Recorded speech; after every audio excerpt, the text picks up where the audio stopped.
On the road again? Hey, buddy? Are you okay, Cruzy? Are you good? Bye-bye, Kingston. We out. Is that a prison? Looks like a prison. It's got like barbed wire and stuff all the way around it. Some guard towers with nobody in it. What if that's an old prison? Oh, it is. Kingston Penitentiary. It says you can go in here. It says Kingston Penitentiary Tours. What for? You are now entering a correctional facility.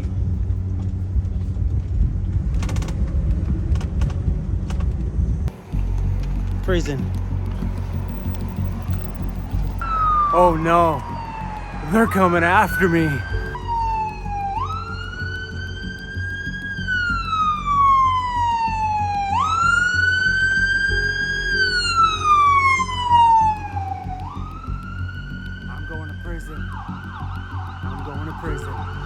This is the very first time I've ever been inside of a federal penitentiary, and it was definitely a very cold feeling in here. This was an active prison until 2013, so not that long ago.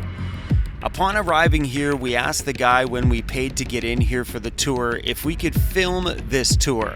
He said I'm allowed to take up to 7-second video clips and as many pictures as I wanted, as long as I didn't give up the entire story about this prison. So today we're going to give you a little sneak peek on what it's like to be inside of this place and some of the smaller stories that we heard in here that made the biggest impact and made the tour way worth taking.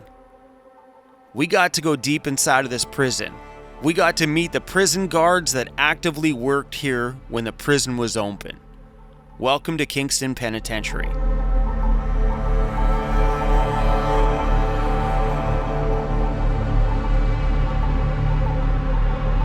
This prison was built in 1835 by the actual prisoners themselves. Imagine being responsible for building the walls around you that could contain you for the rest of your life. The stories we heard in here were mind-blowing, and having the chance to actually speak to some of the prison guards that spent their entire career inside of this very prison and all the stories that they shared was absolutely insane. A lot of the questions that came up as we moved from one corridor of the prison to the other, because we got to meet different guards that worked in all the different sections, people got to ask questions. And some of the questions that came up were about the prisoners that were in here, because this prison contains some of Canada's most high-profile prisoners like Clifford Olson. And they couldn't comment on anything specific about the prisoners, but one guard did say that just because Clifford Olson was in the newspaper doesn't mean he was the most violent person behind these walls. That he was nothing compared to some of the other people that were in here and the things that they did. If you're a prison guard watching this channel, I take my hat off to you guys, because coming to work behind these walls, I couldn't imagine that as a career. These guys see a lot, deal with a lot, and I have so much more respect for them after taking this tour. If you get the chance to come here, this is in Kingston, Ontario. Oh, we made it out of there. But intact. So I wish we could have done more shots in there, but when we were first paying for it, the guy said we're okay to do like short little video clips, like 7 seconds, or as many photos as we wanted to take. We weren't allowed to film too much because it gives away the tour. Makes sense. Well, that's the prison. Right on this side of it is the prison museum. Right there.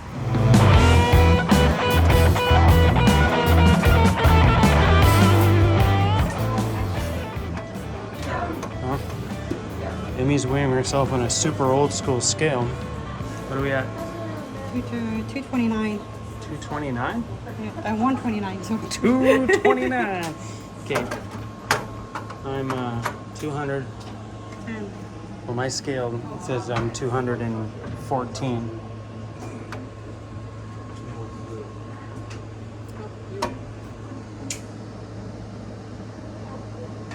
Are we at there? A little bit below 210. 9. 209. Thank you. Check out this giant case of all these shivs that they found between 2004 and 2008 at Millhaven Maximum Penitentiary, which is just up the way from here. That's crazy. They're made out of a Grandin toy pen.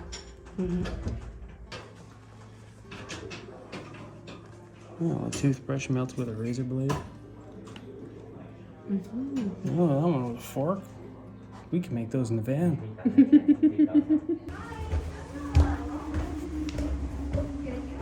So they lock you in there, fill that full of whiskey, get you completely drunk, and then have you suffer through the hangover? That's seriously what that looks like. What is this thing? Anybody have a guess? Oh, it's a water bath. If you find someone, you get $25? Wow. Mind that, give you $500? $100? $50 for that? Hold on a second here. Nanaimo Tow Truck John. I found you, buddy. Why is the cell of a colored TV in there? He's got a ghetto blaster, some National Geographic, a TV. Oh man, this guy is set up.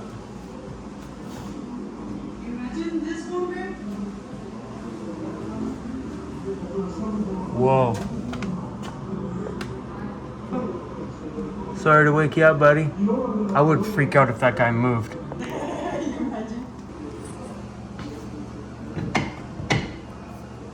When you take a look though, he's got a poo bucket. Right there. Look in there. See? Right there, he's got a poo bucket. It's a nice bucket. That prison tour was super awesome. I love this part about travel, when you just drive down the road and you go, oh, what's that? And then you see a sign that says tours, and it completely changes your whole travel day. This was absolutely amazing. Also, this is where I wish we were doing this live, because I could use a recommendation on somewhere to go for lunch. And if some of my Kingston people here were live right now, they could be like, Chrome, go here for lunch. So we're just gonna go for a cruise down here and see what we can find. I drink beer for lunch, but Emmy's not a huge beer drinker. Me, I could just have beer for lunch, because why not? I just got out of prison. A man that just gets out of prison can have whatever he wants, right?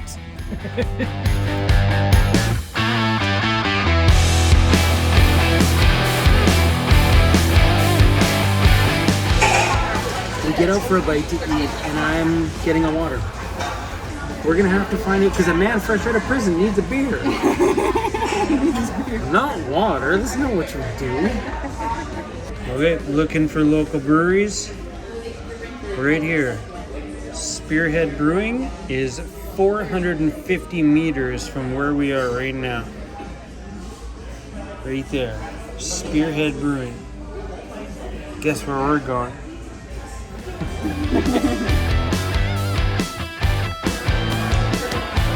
I'm full. Okay, a few more. It's because this gravy is so good. We on the road again. Me and Cruzy in the front seat on the road again. He's like, Dad, please don't sing. Please don't sing. Are you serious? There's a place called Ding-a-Ling's Chicken Wing.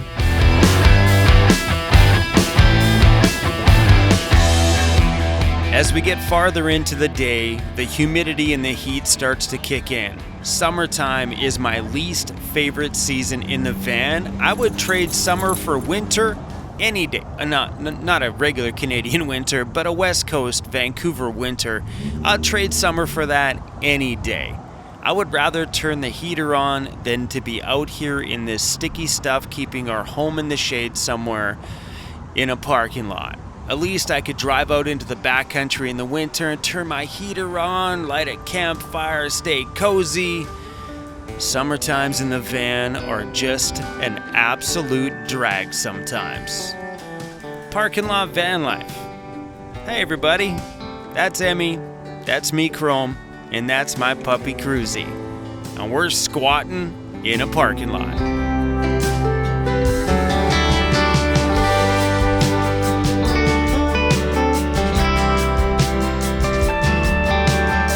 There is a lot of RVs in here. Wow. Yep. Definitely can sleep here tonight, that's for sure. That's insane. Look at them all. And there's Emmy right there, smack dab in the middle of them all. There is a lot of them in here, my friends. Wow.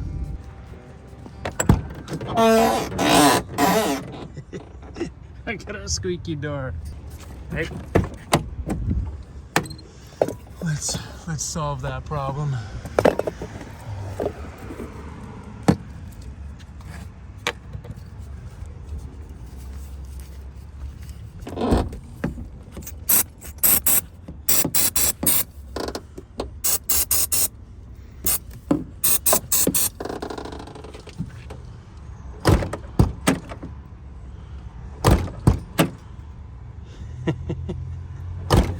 This stuff works pretty good. It's just squeak stop stuff from Kingston Ontario.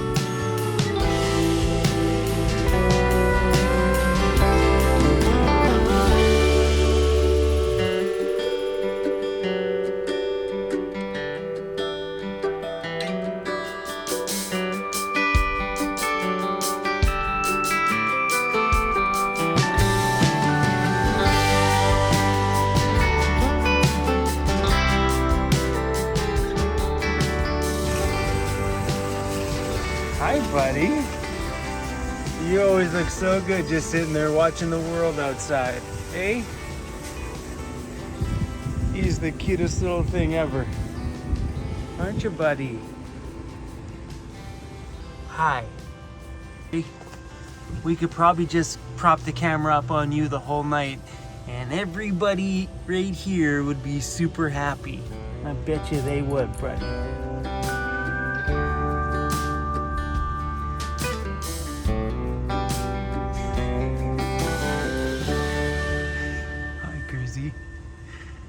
What's going on? What's going on? So we barely drove today and the batteries in my van are, what are we at? That's it. 37%. That's all. And it's pulling 82 watts right now. So in order for me to maintain good batteries inside the van, I need to drive a fair amount during the day or keep my van in the sunshine all day. But I can't do that because of this cute little guy. That's all I got. So having 300 watts of solar on the roof, it's great, but on a hot day, you have to stay in that direct sunshine all day or you don't get optimal solar. So on a day like today where we're in and out of the vehicle, I want to keep the inside of my van as cool as I can. So I always keep it in a breezy, shaded, or fully completely covered over area. That means no solar. That means I'm back to the same problem I had the other morning where I am not getting in as much power as I'm consuming. Sure, I got all my lights on right now and we could probably do a better job by just shutting them all off. But we do need some light inside the van here right now to finish up this video clip. So I'm sacrificing a bit of power. 82 watts. Let's shut it all off and see how much we can conserve here. Now we're at a 54 watt power draw, so that is 100% just my fridge.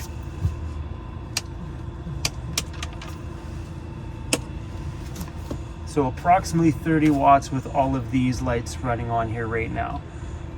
This is definitely enough power to get me through the night here tonight, running all of my fans and everything we need in here to keep me and the puppy dog nice and cool. But that's definitely not enough power to get me through my work morning tomorrow, editing videos for you guys. So tomorrow morning I may need to run my van for about an hour just to bring in some extra power. And maybe tomorrow will be a drive day. You see, today was supposed to be a drive day, but we got sidetracked by so many amazing, really cool things in this town of Kingston, Ontario. Shocked that when you pop into a town, you're thinking, this is gonna be a pull in, have a sleep, drive through kind of town. And it turns out it keeps you here for 2 whole days. I really honestly enjoyed this amazing place. But at this point, it's looking like we either have to do a monster drive day or grab a campground, plug in, and get everything back up to normal. Anyway, guys, I'm done for the day. I'm done talking about power and electrical. It really sucks because it's a major part of living in a van is having an electrical system. But a major part of that is to make sure that you're generating enough power, and it gets stressful sometimes when you get caught up with sitting still, but yet you still have your power needs that need to be used that day. For me, it's to work. Anyway, I need to go crack myself a beer and have some snacks and enjoy a nice night here in good old Hotel Walmart. Thanks for watching, everybody. Hopefully you guys enjoyed this cool little town of Kingston. If you do come here, you have to go take that Kingston Penitentiary tour. So worth it, so cool. I wish I could have filmed the whole thing for you guys. The amount of stories that they told in there was absolutely the most thing. It was just a really cool experience. We have to go crack a beer. That's what we need to do. That'll be step number 1. Oh.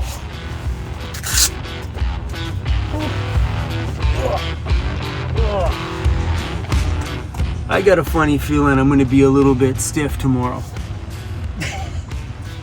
How sad is that I can't even go out there and paddle on a kayak for an hour without knowing that I think a lot of me is going to be a little on the stiff side tomorrow. Ugh. Thanks for watching. See you soon.